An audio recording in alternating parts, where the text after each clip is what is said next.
Tere!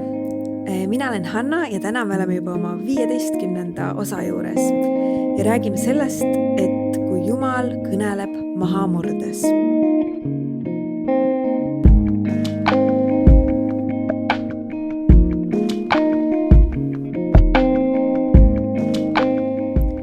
Meie tänane kirjakoht on 1. Moosese raamatu 32. peatükist, salmid 25 ja 26. Aga Jaakob ise jäi üksinda maha, siis heitles üks mees temaga, kuni hakkas koitma. Aga kui see nägi, et ta ei saanud võimust tema üle, siis ta lõi tema puusaliigest ja Jaakobi puusaliiges nihkus paigast, kui ta heitles temaga. Vaatame seda natuke lähemalt. Nii naljakas on see, et kui mõni asi meie kehas ei tööta nii, nagu me harjunud oleme, siis ta tuletab end pidevalt meelde. Näiteks meie vanuses võib juhtuda, et tõmbad oma selja ära ja selg tuletab end pidevalt meelde, kui tahad mõnda äkilisemat liigutust teha.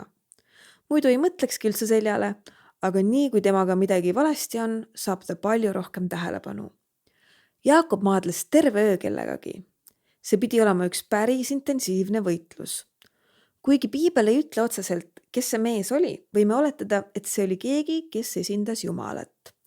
Ning Jaakobi puusaliiges nihkus paigast selle kogu rüselemise peale.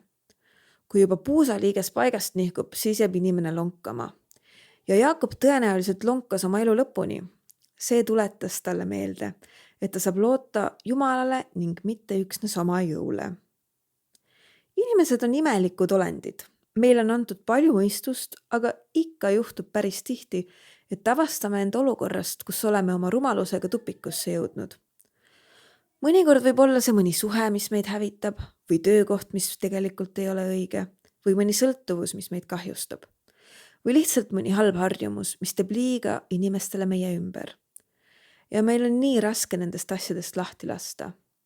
Õnneks on Jumala vägi üle kogu inimliku tarkuse ja rumaluse. Ta kasutab võimu, et võtta meie elust ära need asjad jõuga. Tihti kasutab ta selleks kas inimesi meie ümber, ingleid, olukordi või hoopis täiesti puhast füüsilist jõudu. Aga mis siis saab, kui Jumal tahab mind maha murda? Kas me päriselt oleme selleks valmis? Ma toon siia ka ühe näite.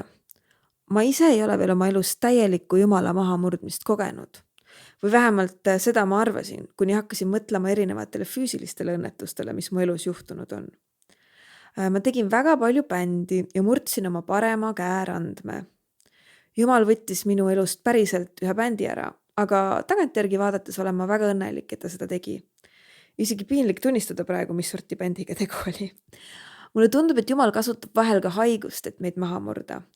Mõnikord, kui olen just mõnusal ületöötamise laineharjal, jään haigeks.